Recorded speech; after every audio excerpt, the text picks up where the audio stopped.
It's okay. So I'm back in the CH Precision Rockport Technologies room, Sunny Components.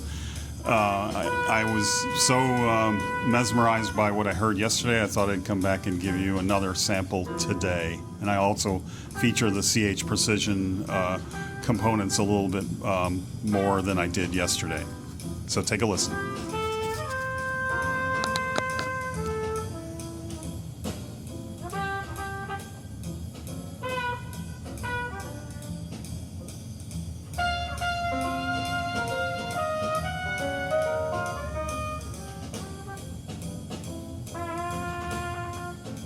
More volume. Just a little.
I could listen to that all day. That is just so pure, so crisp, so sublime. This is a new release of Kind of Blue also. Looks a lot like the old. No, I have some of these. I actually have a lot of these. Now that I look at This them. one I just got. I also have the glass CD of this, but I did not bring that with me, of the Kind of Blue. This is UHQ that got released with the glass CD. Okay. What is a copy of this run typically? I don't know about this one. I know that the glass CD is around 1,500. Okay. This one I believe is in the 50-ish range. but 50-ish. Okay. I'll show that to my viewers. That is an outstanding recording. Were you here yesterday for the glass CD? Yeah. Yeah. So you did get to hear the Harry? I did. I brought another glass CD. Did you? You sent the Danny. I'll listen to that. Yeah.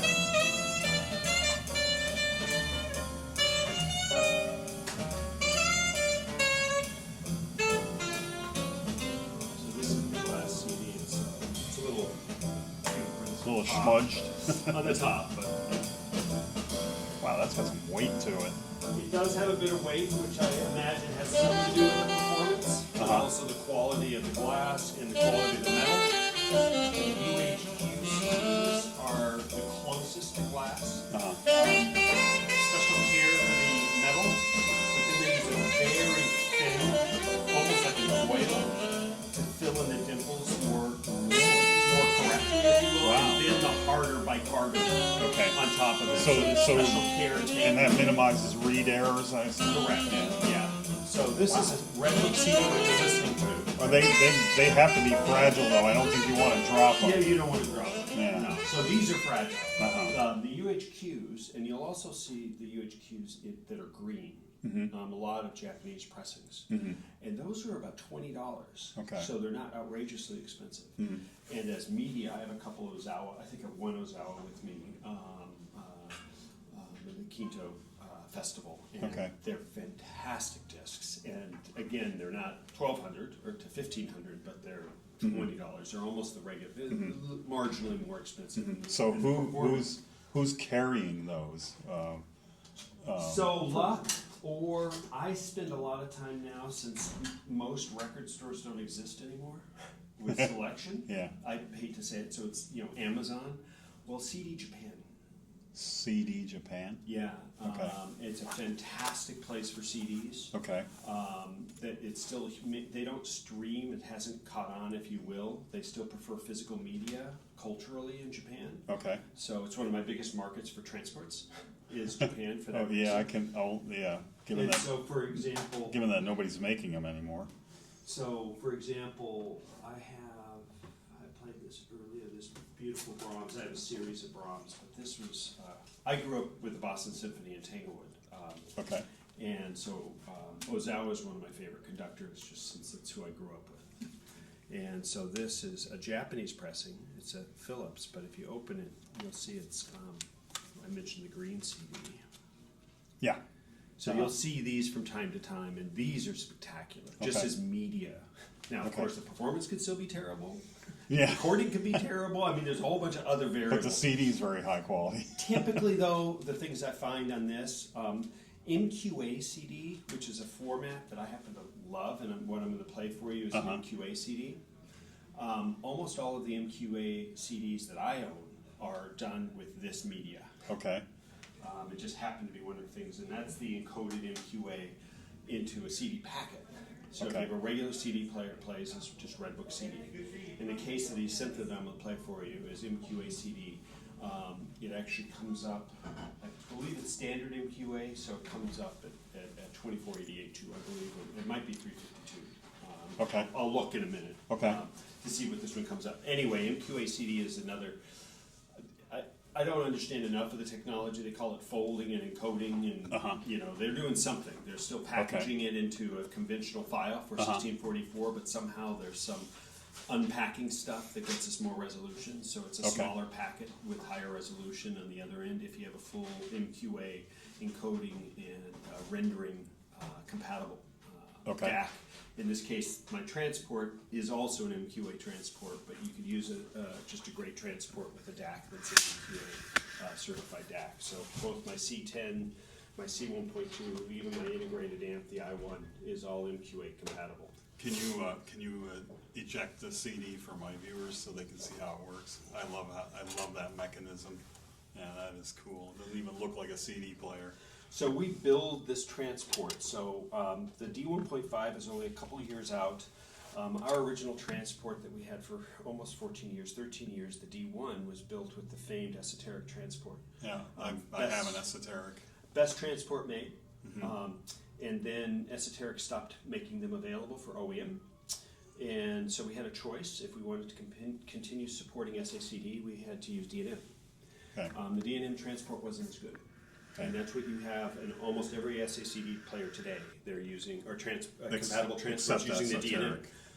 I'm sorry? Except esoteric. No, esoteric doesn't Oh, make they don't available make them anymore. Oh. They're not available. Not even for themselves. No, in fact, that's what I heard, that they're actually buying the D&M. I don't know that for sure. Okay. You can ask them. Okay. That's a TAC question, Yeah. not a CH Yeah, precision now- question, but as an now- OEM. The esoteric, as robust and beefy and crazy as they made that transport, it did have problems. Well, it had one big problem so when we got the D&M, it started working with it wasn't as good. And the one area that we found mechanically that it was nowhere near as good performance-wise, or what the Achilles heel of the esoteric, I should say, is it has a resonant frequency at 300 hertz. Okay. A Redbook CD spins at 500, and as the laser goes from the inside out, since they're reversible record inside out, it has to slow down. So it'll slow down to the outer edge to as slow as 200 RPM. Okay. And so you have variable speed with a resonant frequency right in the middle. Not good. Not good. So when we looked at the D&M that wasn't as good as the esoteric, we actually looked back at the esoteric and went, well, how can we make something better than what we used to have in our previous D1? Because clearly we're going backwards if we buy the D&M. So we bought the D&M. We call them donors. We recycle almost the entire drive. What we needed was the control board for SACD. Denon's been known for direct drive motors and turntables forever. They make great motors. It's a great manufacturer. Yeah. Laser, those are the pieces we keep. And the D1.5, we actually keep the drawer as well. Okay. Everything else we build in Switzerland. And our goal was to get the resonant frequency, going back, think of the esoteric, if we could get the 200 hertz down to below audible, we figured just like a great turntable, we would be able to extract more information because it'd be more stable. In this case, using a drawer, we got as low as 50 hertz. We got below the AC main, so at least we're not competing with the transformer. We just introduced in Munich a new D10, which is below 20 hertz. I would argue this is the best transport made.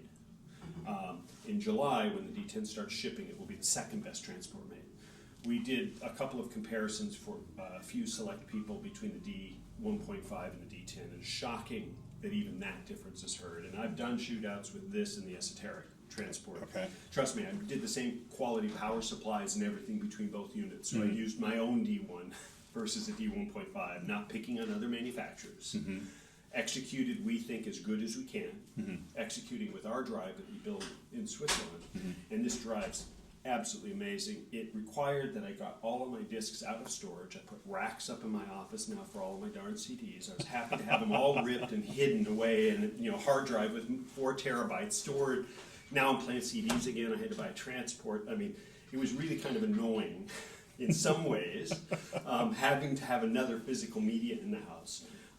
But when you hear the difference between file replay versus, well, it's still file replay, right? Right, The absolutely. disc. But I still think discs are the best. It's just astounding. So this Jacinta that I'll play for you, I'm only going to play the a cappella portion, which is just a couple of minutes. Okay. Yeah, you're going to laugh. She needs a glass of water. I mean, it's talk about, you hear, she's just, it's rather hilarious, but this is really closely mic'd.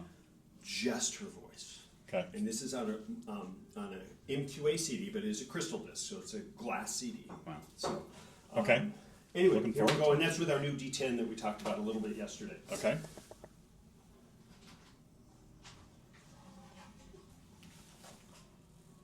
All right.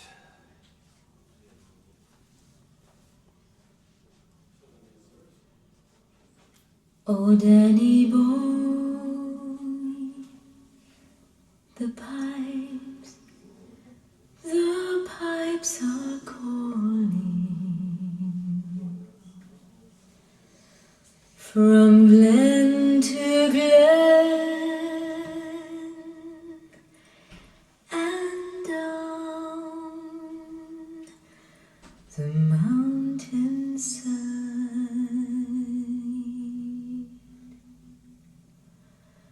The summer's gone, and all the roses falling. It's you,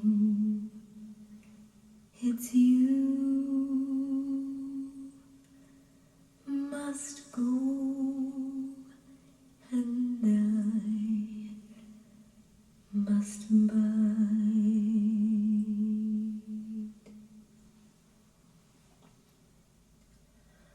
But come ye back when summer's in the meadow,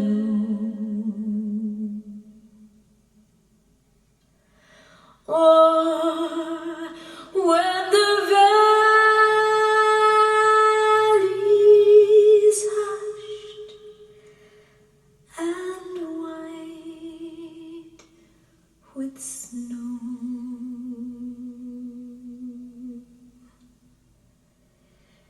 I'll be there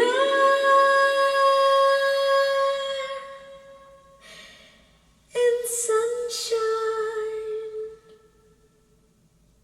or in shadow.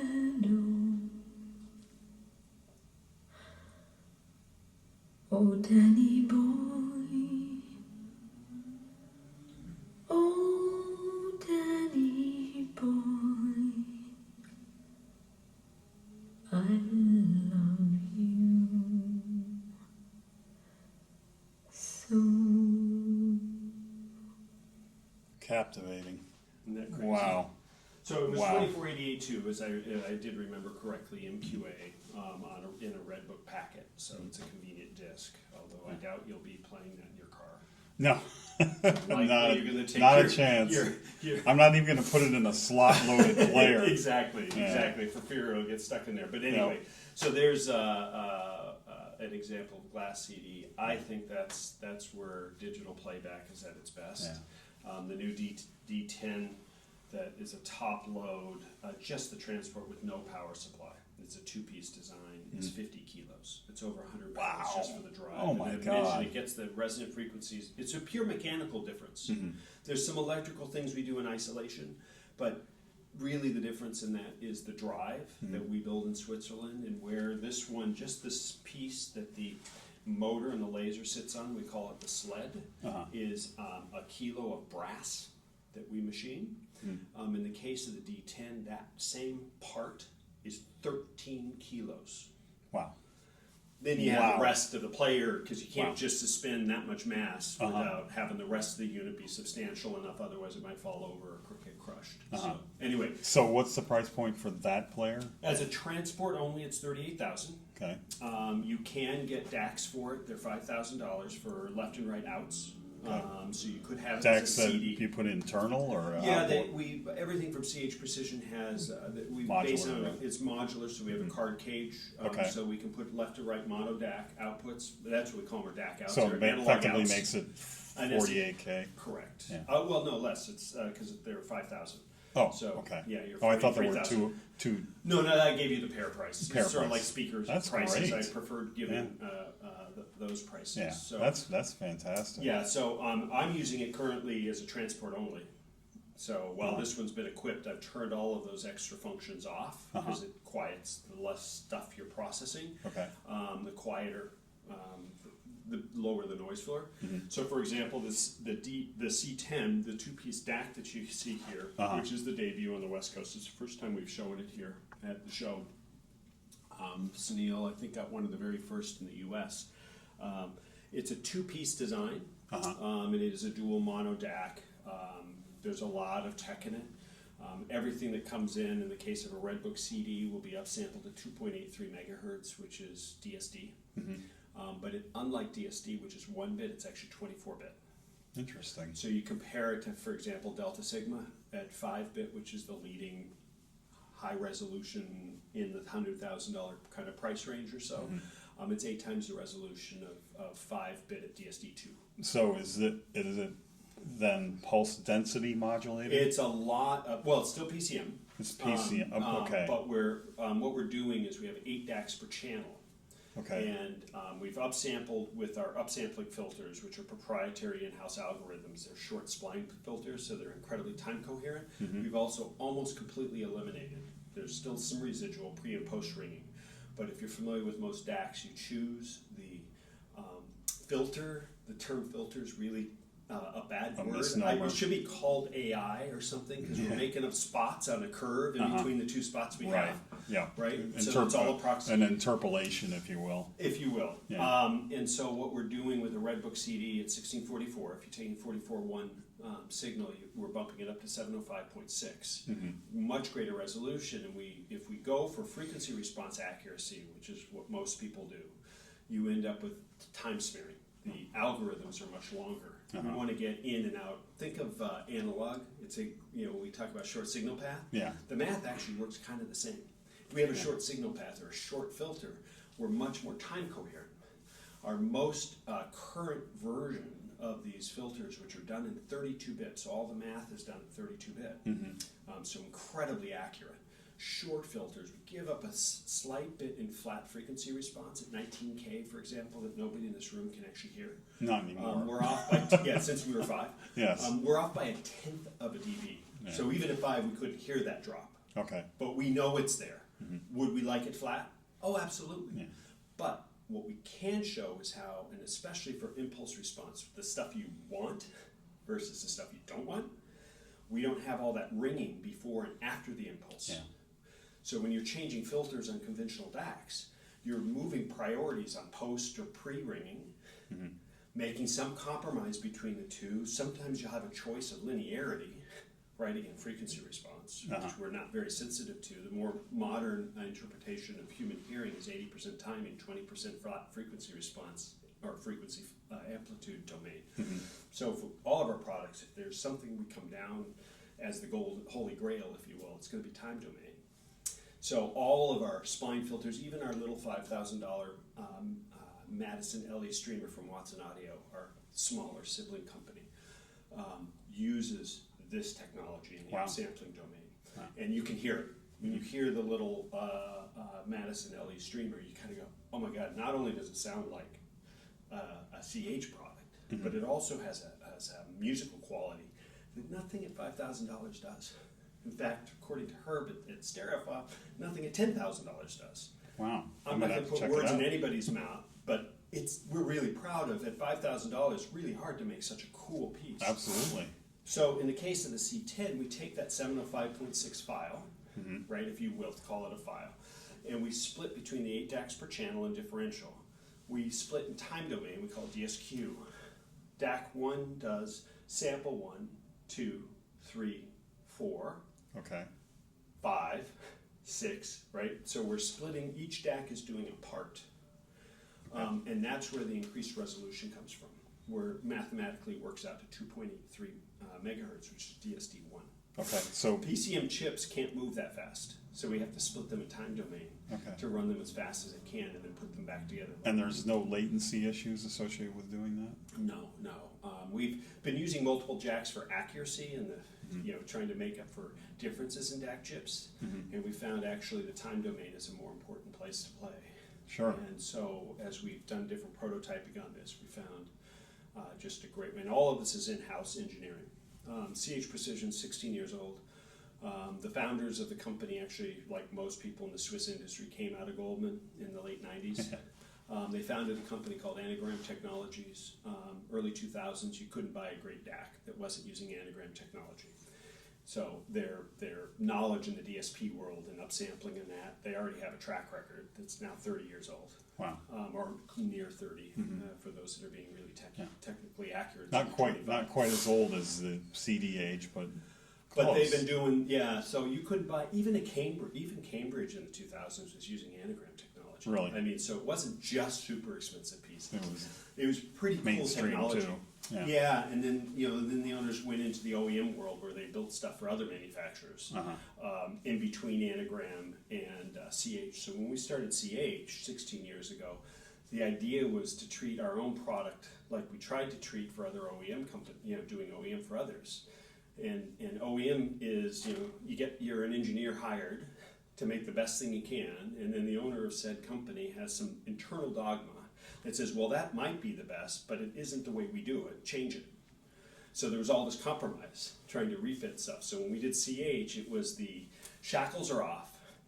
We make a preamp, it's going to be the best darn preamp we can make. Make an amplifier, and I can talk about technologies that are unique in these. These are not 30-year-old products. They are more contemporary than anything I've seen on the market today. And when you look at what we've done with the DAC layout on the C10, it's the same thing. There's nobody doing anything like this. We do use Delta Sigma, by the way. I didn't want to sound like I'm down on Delta Sigma. The $5,000 DACs that we build that have as an option for the D1.5, those are Delta Sigma. They're Wolfson chips. We're doing our own DSP in front of them. Okay. And then we use the Wolfson chips. They're running at 8-bit DSD1. Or DSD2, sorry. So it's actually even more, it's a little higher resolution. versus 24. 5. Versus 5. Oh, 8 per versus what other people that are chunk. famous. Yeah. Yeah, that's what other people are using Delta Sigma. Some people say it's 1-bit. It's not. If you use current injectors in that, one of the leading DAC manufacturers out there is doing Delta Sigma, and they're running 5-bit, which is, they make a wonderful product. I'm not here to disparage anybody ever. But we're actually running even a little higher. And then we use our own 8-time upsampling in that chipset, which is the same chipset and digital engine that we build into our integrated amp. And by the way, the DSP is the same DSP, almost identical, I should say, as the Watson uses. Okay. And they also use the Wolfson chips. The unit you're talking about back in the back of the room? Are you bringing? Oh, no, it's in the front of the room. Oh, it's in the front of okay. Let me get a little bit of a close-up of that. So Madsen, you know what? I've seen that on now that I recognize it now, especially since I see the chassis. I watched a YouTube video with you, and you in Munich, right? Yeah, Exactly. that's where I saw it. Dropped one of my feet, so I'll find it. One of the rubber doohickeys. Handle it. So this product is 100% built the same way CH is. So that chassis was milled out of a single billet of aluminum. It's built upside down, like some of the best equipment you've seen in our industry. To save some money, we're doing a powder coat versus anodizing. Okay. So where we can save, we will. So this is sort of how do we leverage CH precision technology and squeeze it into something that might be affordable. Yes, $5,000 is a lot of money. My entry-level DAC at CH Precision is $36,000. So having a product of $5,000 that does what this does is something pretty spectacular. In this industry, this is a bargain. And the way it's made, the boards are done in our factory that's outside of us. It's in Sion, which is outside, very close to Montreux. Our facility is in Préverange, which is right on Lake Geneva. So all the engineering, 100% in-house. We use no outside engineering firms for any part, and down to the apps for Android and iOS. Everything's done in-house, 100% in-house product. I mentioned the OEM world. We came from it, and we've now walked away from it. We only do for ourselves. Yeah. You've sold me on that. I have a aging esoteric KO3 player. Sure. With of course it's got its own built-in DAC, but I don't like the sound of it anymore. This thing is spooky. It has no right being so good. So it has a 5-volt external power supply. It looks like a big PC power supply.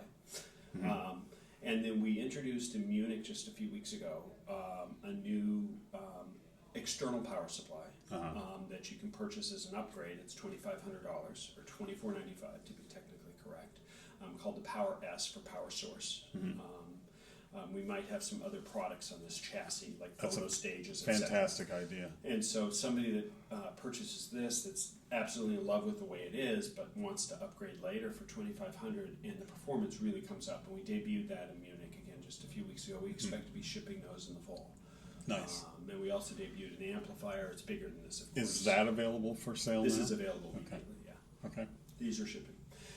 This lounge edition was the I hot like rodded version, and it will be going away. The nomenclature. Okay. The classic Madison we just announced is discontinued. Okay. And what will come is it's only the lounge edition. We're just dropping the nomenclature, and this will be in two colors. I actually like the lounge. Sell me that one.